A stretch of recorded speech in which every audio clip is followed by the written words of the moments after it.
Staging gladiator fights between inmates. Bloodsport.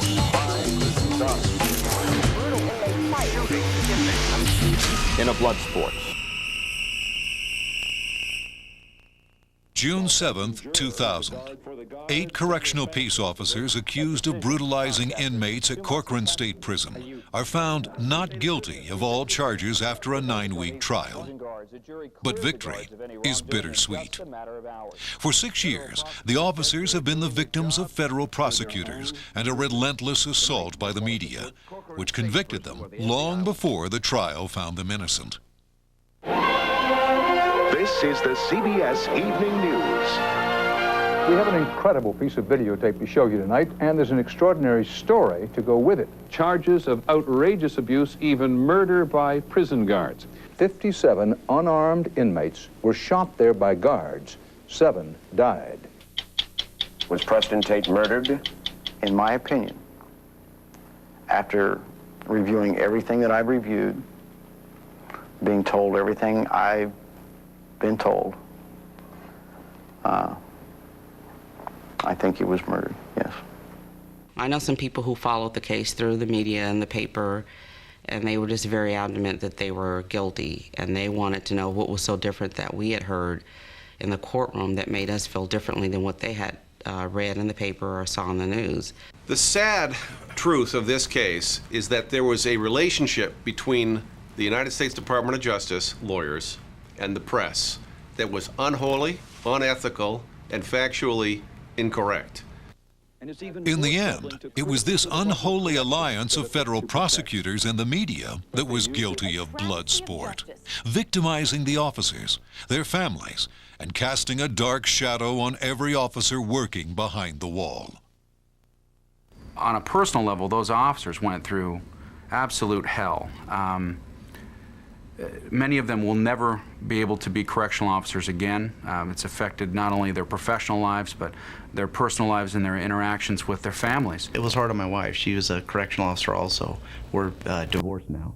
Part of it was because of this, just the stress.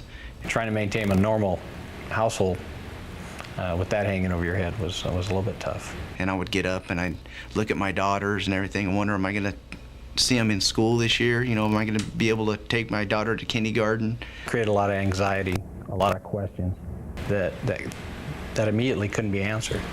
Am I going to prison for life? Which was ultimately what could have happened if it would have went the prosecution's way. It's prison for life. It began August 21st, 1996, with a story by Los Angeles Times reporter Mark Arax about torture, killing, and cover-up at the hands of correctional officers at Corcoran. There was never any evidence of beatings or torture or malfeasance by these correctional officers. So it was it caused me to wonder, what's the press doing? Arax's story relied heavily on accusations by former officers Steve Rigg and Richard Caruso. Shortly after the Arax story appeared, Rigg and Caruso were featured in an explosive 60-minute segment aired on CBS about brutality and murder at the hands of Corcoran guards. Convicts at this California prison never knew who to be most afraid of. The guys they couldn't get along with in the exercise yard, or the guards who amused themselves by staging gladiator fights between inmates. My superiors sometimes called down to the control booth and asked, are you going to have a yard fight? And the staff told them, yes, we are. And they were told, the staff were told, hold the yard up. I have a new secretary that just got on board here at Corcoran. I want to bring her down and show her the Corcoran way. Richard Caruso, as I told the media in Fresno, is a pathological liar. I took everything he said to the media and compared it to what he said in the deposition under oath. I found 11.5 pages of contradictions. Richard Caruso testified and told this jury under oath that he was present when shots rang out, and he would run and respond to alarms and clean up the mess and the blood and the guts and all this stuff from all the carnage that was taking place in this building and caused by these rogue guards who were interested in blood sport and gladiator days. Well, the problem with that testimony is that Richard Caruso, it was proven on cross-examination, was not even in the prison during the time that he said he was there and heard those alarms. But he was assigned to the hospital in Hanford during those specific times, 35 miles away from the prison. That same week, CBS Evening News aired a special report with a surveillance tape showing the shooting of Corcoran inmate Preston Tate. But the tape had been heavily edited. This is prison surveillance tape obtained by 60 Minutes. You can see two men, black men wearing white shorts, enter the prison yard, a handball court-sized yard in the maximum security housing unit. They appear to be stretching and warming up. Then two Hispanic inmates enter from the right. Almost immediately, the four men start fighting. Apparently, this happened often at Corcoran. You can see a puff of smoke as one of the inmates is shot. He falls, the pool of blood around his head. The other inmates roll away from him. Here it is again. Notice the puff of smoke from near the camera. Soon after, a platoon of guards enters, stepping through the blood, hauling away the body. The inmate is dead. His name, Preston Tate. This is a tape that's been doctored. It's been cut out, sliced. These on the yard, pick up the dead body and drag him off. The first person you see on that tape, staff member-wise, is me. And when that shot was fired, I was more than 330 yards away, upstairs in another control booth, behind two locked doors that I had to wait to be unlocked, which I couldn't even unlock, and get out, and then run 330 yards across the yard, formulate a medical extraction team, give them instructions, get my medical staff together, and then enter that yard. And it was obvious that they edited that tape to appear that he was shot and we went on the yard. You can see a puff of smoke as one of the inmates is shot. The smoke that they talk about in here when it came up, that was from the 37 millimeter. That was not from the 9 millimeter. That was a 37 millimeter gas gun that shoots out the 5 wooden blocks. This tape is not the same tape that I looked at. That was the actual tape of the incident. It's parts of that have been doctored for whatever their purposes are. The federal government is investigating the prison because hundreds of inmates there have been shot, some of them killed, by prison guards. Dan Rather and the good folks at CBS did no homework whatsoever. They showed the tape, and somebody within the Department of Justice had fed them the words Bloodsport, gladiator contest. Staged battles, gladiator fights, complete with betting, became a regular entertainment at Corcoran.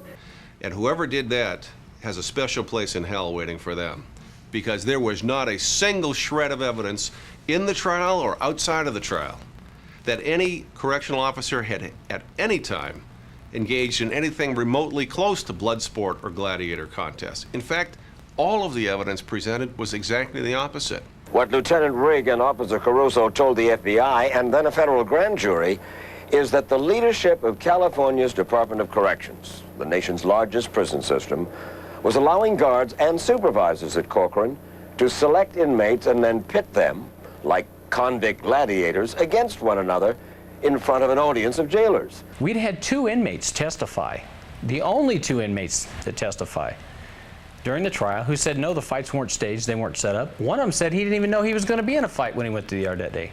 In this particular fight, we have information. I sat in an interview with an inmate, and we videotaped the interview, who said he told the 2 Mexican inmates to jump on the 2 black inmates.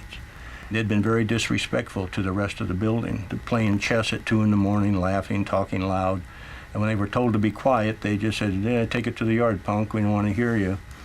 And so he said, and this was a man who was a Mexican mafia, and he said when the 2 blacks went out and the 2 Hispanics came down, he called the 2 Hispanics over and told them, you need to jump on those 2 guys and take it to the 9.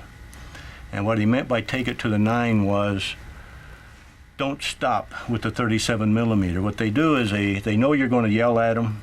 They know you're going to fire the 37 millimeter. They've got this all plotted out.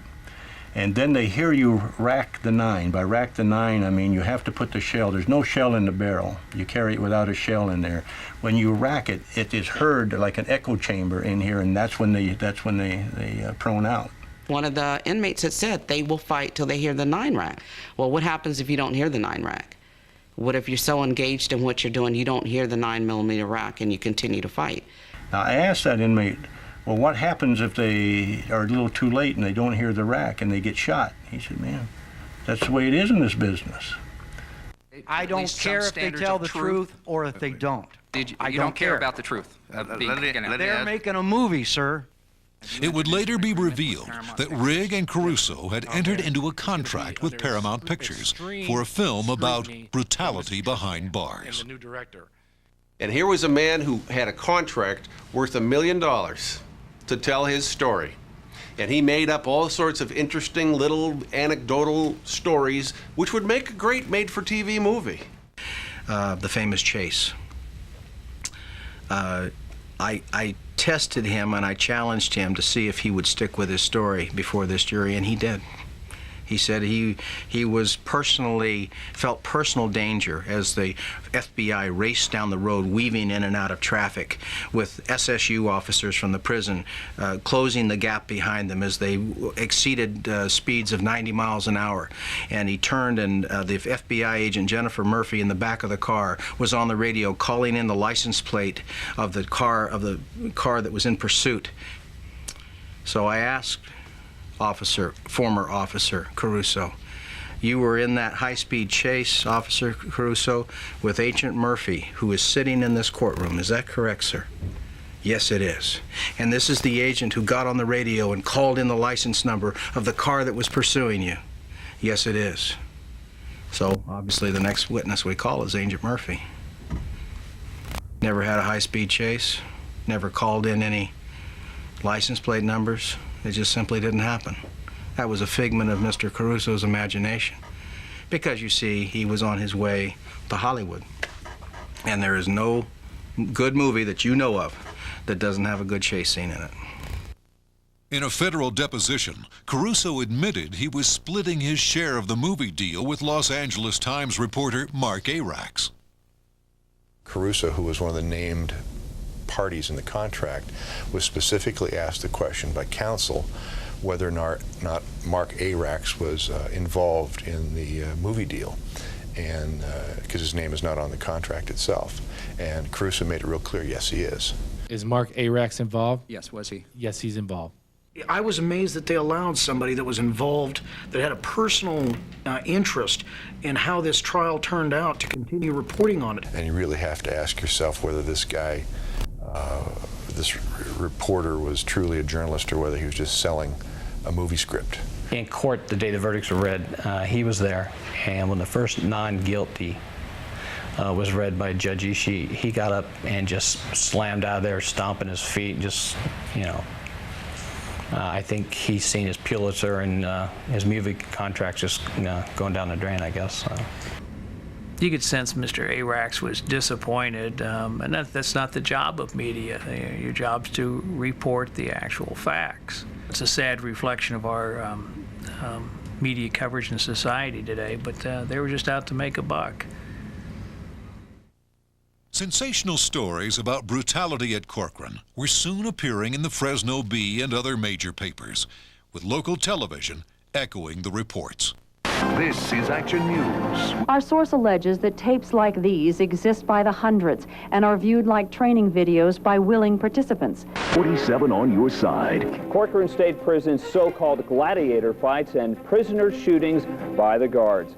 This is KC 24-Hour News. 8 Corcoran prison guards accused of forcing inmates to fight for their lives in a blood sport. Once the press feeding frenzy began, there was no stopping it.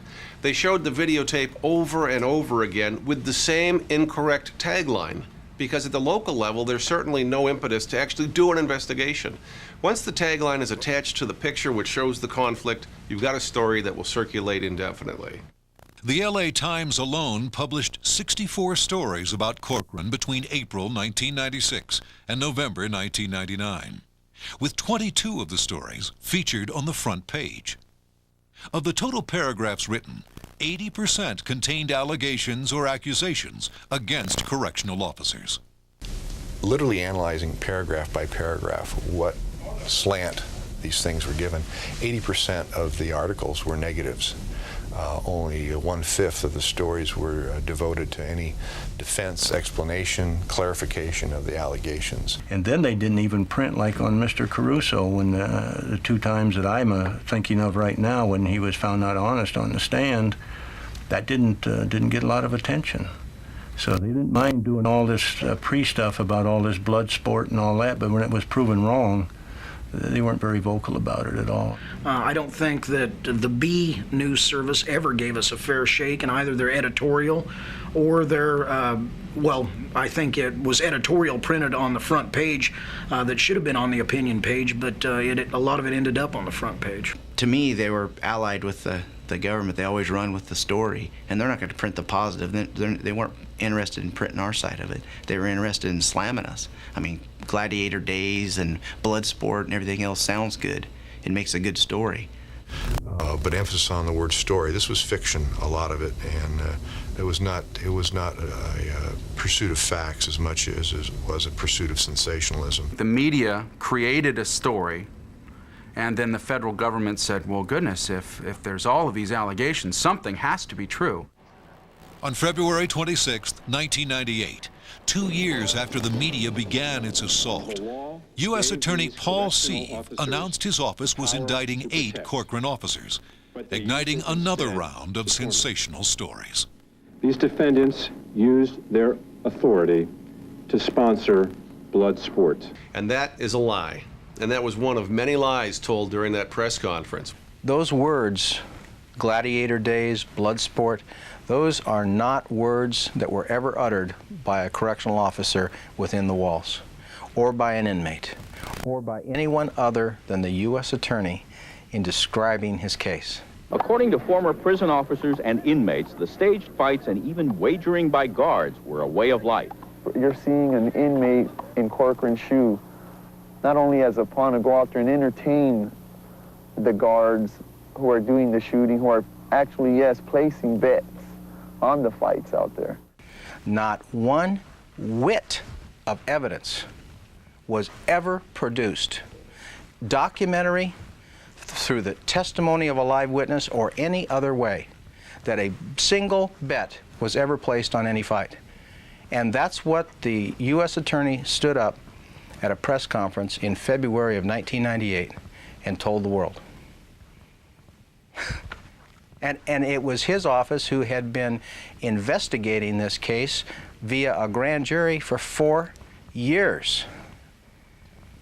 And not one witness before the grand jury ever testified to a bet. Absolutely appalling. I'm really surprised that the federal government's able to bring charges like that without solid evidence. Basically all they did, because of allegations made by disgruntled staff members and a few inmates, indicted us. And it turns out that the interviews on the inmates weren't done until after our indictment. So there was never really any true investigation. And you ruined a lot of people's lives. It was a media frenzy, and the U.S. Attorney got caught up in it, unfortunately. These prosecutors, they need to search their souls. It's called gassing, an assault where prisoners throw urine, blood, or feces on correctional peace officers. In defense of the profession, the California Correctional Peace Officers Association began airing a series of ads about the dangers faced by correctional officers, prompting federal prosecutors and the media to accuse the union of trying to taint the jury pool. Corcoran State Prison, home to some of California's most dangerous inmates. They're victimizers. They victimize people on the street. Ran me and just continued swinging, kicking. Now they're victimizing us inside the institution. Just started defending myself. Struck this officer with his right fist. He was spitting the blood into my partner's face. And he punched me with his right hand. Kicked me in the chest and the ribs. It took 8 officers to restrain me, and I missed my spinal cord by 1/16 of an inch. Corcoran officers, they walk the toughest beat in the state. When CCPOA attempted to add some truth to the public debate by saying, look, you're talking about the toughest beat in the state. Unbelievably, the United States Department of Justice, through its attorneys, complained to the judge that we were playing unfair because somehow we were putting out a message that our men were not guilty. You know, there was a lot said about that in court. The prosecutors said that they were trying to influence the jury pool, which was laughable with the obvious slant of what the written press was giving us. And they ignored the fact that they themselves had stood arm in arm in front of a phalanx of cameras at their press conference, denouncing these men as murderers. Finally, after 4 years of pounding by the media and federal prosecutors, the 8 Corcoran officers went to trial. We had reporters in the courtroom every day. And when we would read what they wrote the next day in the paper, we weren't sure which courthouse they were in. I would sit in the courtroom every day and see what was going on, and you would pick up the paper, and people who weren't even there were writing articles that were so far-fetched and untrue and about things that never even happened. Mark A. He would come in and listen to the prosecution side of it, and then when it was time for the defense to get up, he was gone. And some of the local newspaper, the Fresno Bee, the same situation there. They would listen to the prosecution and then leave. The inmates in this case, put on by the government, the star witnesses, said, these guards didn't set us up for fights. That was the evidence. But the media turned away from the truth to perpetuate a myth and a sensational story so they could continue to sell their product. It was as if their editors had told them, I don't care what the evidence shows. This is a story about crooked cops. Stick with it. In the end, a jury of 12 men and women found the officers not guilty on all charges. The last 6 years have been hell. I've lost my family, I've been divorced, I lost my house. That's what the last 6 years have been like. These guys didn't do, excuse the expression, a damn thing wrong, and they shouldn't have been here. It was a very one-sided case, and that was for the defense. They proved themselves very much. Was this an easy decision for you to make? It was for me. It just amazes me that it got here, period. I don't know, I kept waiting for the government to present the parts that kind of tied them all together, or something more than what they had presented. You know, like my statement before, there was just no meat for the soup. Even when we won, we were denied the true victory in the press because they belittled the jurors. Prison guards accused of staging inmate fights. They had evidence. They had the whistleblower, but they all walked. Now to the case many are calling a travesty of justice. 8 prison guards on trial for pitting prisoners against each other in deadly fights. The group was turned in by a fellow guard, and there was even video of the incident. But all 8 have been cleared. And now our Doug Bruckner reveals why some feel the jury couldn't afford to find the men guilty. I saw on Extra when they had talked about, well, the Central Valley will never convict, correctional officers. Irregardless whether they're guilty or not, they're not going to convict them, and that just really, that hit hard. After the trial, I had a chance to talk to not long after, the foreman of the jury. And I mentioned to him that already on the same day, the AP was putting out that you can't get a fair trial in the Valley. And his response was, yeah, you can, bring some damn evidence. The U.S. Attorney's Office in Fresno was an embarrassment to public safety and justice. And the sad thing is, they didn't have to answer to anybody after that decision was rendered. Not one soul. This office, the FBI, and the Civil Rights Division will continue to pursue cases of this type. For them to put them through this for 6 years, to me, is just amazing. Millions of dollars of taxpayers' money went into this court case, and when a jury comes out and says, these people are not only innocent, they shouldn't even been here, somebody should be interviewing the U.S. Attorney's Office, the FBI, and getting to the root of the matter about why in the hell did this occur. This is bad prosecution, and in my opinion, it's immoral and unethical. In fact, the regulations in the Department of Justice say that you cannot, in good faith, continue a prosecution if you know they're not guilty. And here, they knew these men were not guilty. I had acquaintances of mine come up to me and say, how in the hell did you get those guys acquitted? How did that happen? I read the newspapers. And I just had to, again, laugh to myself, and then I thought, how sad. The news coverage I kind of equate to the National Enquirer. I mean, that's the type of story that they were putting out there. And this is local and national news companies that should have more integrity than that. Charlie Manson's guitar gets broke, and we've got media lined up outside this building to do that story. But at the same time, we were able to hold up our press releases and say, look, we've had 150 officers assaulted in the last 90 days alone. Not one of you were here. And I think that's wrong. It was hurtful that they didn't take the time to actually find out the truth. I've had lunch with members of the press since that trial. They, to this day, do not want to hear the truth. And when you identify the truth and tell them about their lying whistleblower and tell them about the state of the case that the government had and presented, they almost cover their ears and say, I don't want to hear it. Was this strict journalistic sensationalism? You betcha. Did the U.S. government fall into that trap? Yes. And on behalf of career convicted, heinous felons. Sad day. Sad day. Guilty verdicts were read. For the media, the story's now over. It simply moves on to the next headline. But what about the officers and their families? And the reputation of every other officer working inside California prisons? It is absolutely impossible to measure the toll that it takes on a human being to be wrongly accused. They put these 8 men and their families 6 years of hell. And frankly, I say 6 years, but it's not over. It'll be years before they recover, if any of them recover at all. When the media takes shots like they did in this case, and absolutely no investigation and no looking into the truth of the facts, what do? You're fighting a guy that buys his ink in 50-gallon barrels. There's no recourse. If anybody would ever put these people on trial for what they did to these correctional officers deliberately, these prosecutors and these press people would be serving them together in a place worse than Corcoran. I think it was just a travesty of justice that this happened to these people at all. The power of the press is awesome. There's nothing that can beat the power of the press. I mean, they can destroy a human being in 30 seconds.